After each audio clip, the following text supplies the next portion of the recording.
कहानी की शुरुआत में एक प्लेन क्रैश होते हुए देखते हैं जो एक सुनसान से आइलैंड में होता है। प्लेन का को पायलट जख्मी हालत में बाहर निकलता है। वो देखता है कि उसके चारों तरफ ढेर सारे अंडे हैं जो प्लेन क्रैश होने की वजह से टूट चुके हैं। उसे रेडियो ट्रांसमीटर दिखता है जिससे वो रेस्क्यू टीम को फोन करना चाहता है, पर तभी उसे झाड़ियों में कुछ दिखता है। ये एक खतरनाक सांप है। उसका आकार नॉर्मल से बहुत बड़ा है जो उस पे हमला करके उसे मार देता है। सीन चेंज होता है और एक चाइनीज एयरलाइन के प्लेन को देखते हैं जिसमें ढेर सारे पैसेंजर हैं। उसी में एक हारून नाम का पैसेंजर भी है। हारून अपने लाइफ से काफी परेशान है। पास्ट में बहुत सारी ऐसे इंसिडेंट हुए हैं जिससे वो पूरी तरह टूट चुका है। सभी ने उसका साथ छोड़ दिया है। वो यूसी नाम की एक लड़की को पसंद करता था जो अब उसके साथ नहीं है। प्लेन उड़ान भरती है और अपनी मंजिल के रास्ते में होती है, पर कुछ ही देर में प्लेन एक तूफान के चपेट में आ जाता है जिससे प्लेन के अंदर पैसेंजर बहुत पैनिक होने लगते हैं। पायलट देखता है कि उसके सामने एक अनजान आइलैंड है जो उन्हें इससे पहले इस रास्ते में कभी नहीं दिखा। प्लेन बहुत तेज झटके खाने लगता है। सभी पैसेंजर अपना ऑक्सीजन मास्क पहन लेते हैं, पर हारून नहीं पहनता है। उसे लगता है कि ये उसका आखिरी दिन है। कई दिनों से वो मरना चाहता था। बाहर प्लेन के विंग्स में आग लग जाती है और देखते ही देखते प्लेन क्रैश हो जाता है। थोड़ी देर बाद हारून की आंख खुलती है। प्लेन उस आइलैंड में क्रैश हो चुका था। कई लोग बच गए थे जिसमें हारून भी है। हारून की नजर पड़ती है एक लड़की पे जो यूसी है। ये भी उसी प्लेन में थी। अब सभी लोग एक जगह इकट्ठे होते हैं। इनमें से एक लड़का सभी को मोटिवेट करता है। वो कहता है हमें हिम्मत नहीं हारनी चाहिए, हम मिलकर यहाँ से बाहर निकलेंगे, इसलिए हमें सबसे पहले खाना ढूंढना होगा। तभी उसकी नजर एक फल पे पड़ती है। वो उसे तोड़ने की कोशिश करता है। तभी वो फल किसी बम की तरह फटता है और उस लड़के की मौत हो जाती है क्योंकि उस फल में पॉइजन था। उसके मरने के बाद एक और लड़का वहाँ से सभी को निकलने बोलता है कि तभी उसे एक पेड़ अपना शिकार बना लेता है और उसकी भी मौत हो जाती है। ये पूरा जंगल आदमखोर है। हर एक जानवर, हर एक पेड़ इंसानों का शिकार कर रहा है। उसी तरह के कई पेड़ उन पे हमला करते हैं। सभी लोग वहाँ से भागते हैं। कुछ लोग उस पेड़ का शिकार बन जाते हैं। हारून के सामने भी वो पेड़ आ जाता है। हारून पहले से ही मरना चाहता था, इसलिए वो बचने की कोशिश भी नहीं करता है। वो पेड़ उसे खाने वाला होता है कि तभी यूसी और उसका फ्रेंड वहाँ आकर वो उनके साथ साथ एक नदी के किनारे पहुँचता है जहाँ बाकी बचे हुए लोग भी है। सभी लोग परेशान है कि ये सब क्या है, आखिर यहाँ के पेड़ ऐसे क्यों हैं। तभी एक आदमी बताता है कि यहाँ परमाणु अवशेष को डंप किया जाता है जिसके केमिकल रिएक्शन से यहाँ के पेड़ पौधे और जानवर बड़े और खतरनाक हो चुके हैं। यहाँ से बचने का बस एक ही रास्ता है कि वो लोग रेडियो ट्रांसमीटर ढूंढकर रेस्क्यू टीम को बुलाएं। लेकिन प्लेन का वो हिस्सा एक पहाड़ पे है जहाँ तक इन्हें जाना होगा। सभी लोग उसी तरफ बढ़ते हैं। वो चट्टानों के बीच बने दरार में आगे बढ़ते हैं, पर यहाँ उनका एक खतरा इंतजार कर रहा है। उनमें से एक आदमी को गिरगिट जैसे कोई अजीब सा जानवर अपनी तरफ खींच लेता है। किसी को पता नहीं चलता है कि वो आदमी कहाँ गायब हो गया। तभी चारों तरफ से वो गिरगिट उन्हें घेर लेते हैं। सभी लोग जान बचाकर वहाँ से भागते हैं कि तभी वो गिरगिट यूसी को पकड़ लेता है जिसे हारून बचाता है, पर उसे भी वो गिरगिट पकड़ लेता है। हारून समझ जाता है कि ये उसका आखिरी समय है। वो यूसी से कहता है कि वो उसे पसंद करता है और वो अपना ख्याल रखे। गिरगिट उसे अपनी ओर खींच लेता है, पर एक मोटा लड़का उसे बचा लेता है। हारून की जान बच जाती है। अब वो यूसी के साथ वहाँ से भागता है। वो लोग एक बड़े बड़े घास के मैदान में पहुँचते हैं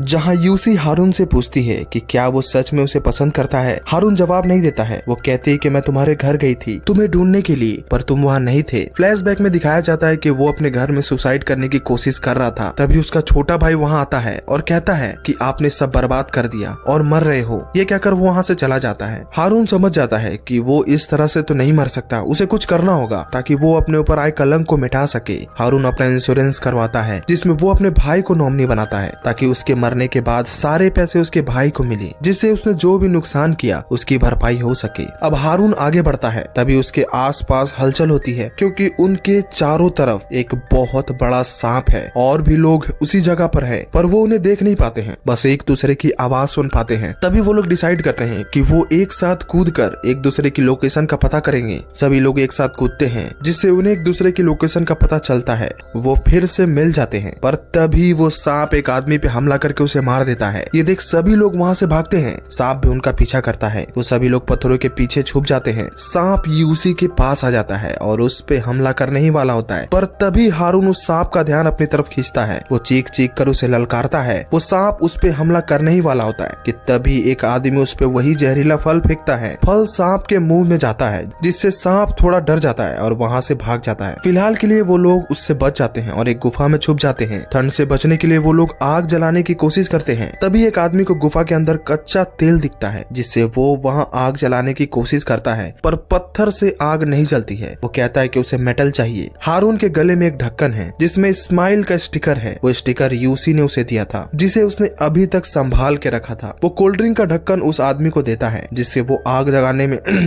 आग जलाने में कामयाब होता है। हारून यूसी से बात करता है। यूसी बताती है कि मैं तुम्हारे भाई से मिली थी, वो तुमसे बहुत प्यार करता है और तुम्हें खोना नहीं चाहता है, पर तुम्हें इस तरह से देखकर वो बहुत दुखी है। हारून जो इतने दिनों से खुद को मारना चाहता था, अब वो जीना चाहता है। कुछ देर बाद गुफा के बाहर से उन्हें अजीब सी आवाजें आती हैं। हारून और दो लोग बाहर जाकर देखते हैं कि कहीं कोई खतरा तो नहीं। कुछ दूर अंधेरे में उन्हें एक लाइट की रोशनी दिखती है। धीरे धीरे वो लाइट उनके पास आने लगती है, पर जैसे वो सामने आता है सभी के होश उड़ जाते हैं, क्योंकि वो लाइट एक बड़े से मेंढक के सिर पे थी। वो मेंढक उनके ऊपर हमला करता है और एक आदमी को खा जाता है। हारून उसे बचाना चाहता है, पर यूसी का दोस्त उसे रोकता है। वो दोनों छुप जाते हैं और फैसला करते हैं कि अलग अलग भागेंगे। मौका मिलते ही दोनों अलग दिशा में भागते हैं, लेकिन मेंढक हारून पे हमला करता है और जैसे ही उसे खाने वाला होता है, एक बड़ा सा सांप उस मेंढक को खा लेता है, जिससे हारून की जान बच जाती है। यूसी का फ्रेंड वहाँ से बचकर वापस गुफा तक आ जाता है। उसे लगता है कि हारून मर चुका है। वो सभी को बताता है कि हारून और उस दूसरे आदमी की मौत हो चुकी है, पर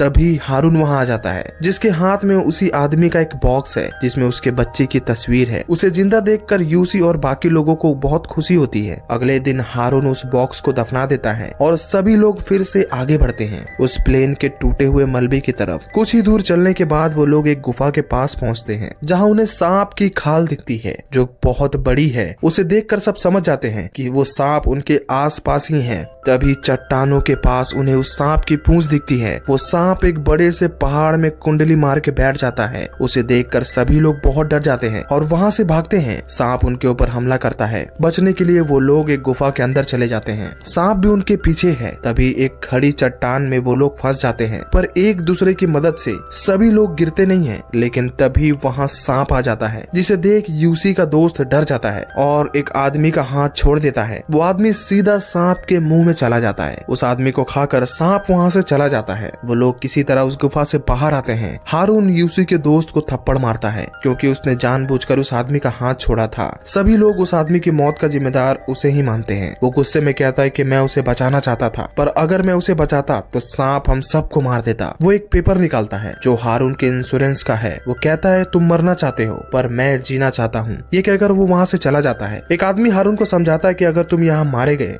तो वैसे भी इंश्योरेंस के पैसे नहीं मिलेंगे, क्योंकि कोई गवाह यहाँ जिंदा नहीं बचेगा। तुम्हें हर हाल में जीना होगा। जिंदा रहने से हर परेशानी का हल निकल जाता है। हारून उसके हाथ से वो पेपर लेता है और फिर से सभी लोग वहाँ से निकलते हैं। कुछ घंटे चलने के बाद उन्हें वो प्लेन का पिछला हिस्सा मिल जाता है। ये देख सभी लोग बहुत खुश होते हैं। वो लोग प्लेन के अंदर जाते हैं। प्लेन की एयर होस्टेस देखती है कि प्लेन में अभी भी पायलट की लाश है, जिसे देख वो डर जाती है और गलती से प्लेन का इंजन स्टार्ट कर देती है। प्लेन स्टार्ट होने की वजह से वहाँ तेज हवा चलने लगती है और उन्हें वो रेडियो फोन मिल जाता है। तभी हारून की नजर वहाँ टूटे हुए अंडों पे पड़ती है। ये देख वो समझ जाता है कि ये उस सांप का घर है। तभी उसकी नजर प्लेन के ऊपर जाती है जहाँ वो सांप है। वो सभी को अंदर रहने को बोलता है। सांप हारून के ऊपर हमला करता है। हारून प्लेन के टुकड़े के पीछे छुप जाता है। वो सांप उसे मारने की बहुत कोशिश करता है। तभी यूसी एक कुल्हाड़ी से उस सांप के ऊपर हमला करती है, लेकिन तभी वहाँ और दो सांप आ जाते हैं। अब वो दोनों उस मलबे के पीछे छुप जाते हैं। सांप उन दोनों के पीछे पड़ जाता है। यूसी की नजर उसके फ्रेंड पे जाती है। उसे लगता है कि वो उसकी मदद करेगा, पर वो वहाँ से भाग जाता है। सभी को लगता है कि वो भाग गया, पर ऐसा नहीं है। वो प्लेन के ऊपर चढ़ जाता है और एक डंडे की मदद से सांप का ध्यान अपनी तरफ खींचता है। आवाज सुनकर दो सांप उसकी तरफ बढ़ते हैं। तभी वो एयर होस्टेस को इंजन ऑन करने को कहता है, ताकि पंखे उन सांप को अपनी तरफ खींच ले और वो सब खत्म हो जाए। पर इंजन ऑन करने से पहले